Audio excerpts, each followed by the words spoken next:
Okay, one thing that I wanted to show you guys is how to do Google Alerts, how to set these guys up.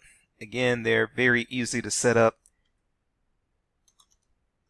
You go to alerts.google.com, you will be redirected here. And let's say that I wanted to set up an alert about Rockwell Automation.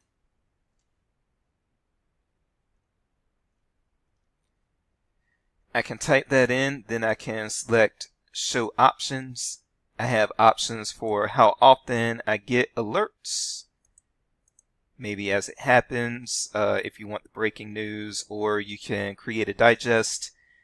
Sources, do you want news, do you want blogs, do you want web? A lot of times I default to the news, but you can pick any or all of these. English is all I want it for. You can set up your region, so if you want to make it United States specific, you can do that. How many? Only the best results, all results. Choose those.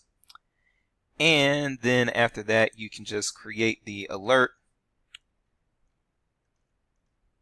And now, as you can see, I have 3 alerts now, 2 alerts for other things that I'm doing that I didn't hide, but 1 alert for Rockwell Automation. And at any time, I can delete this alert and stop getting my alerts. All right. If you have any questions, let me know. Have a good one.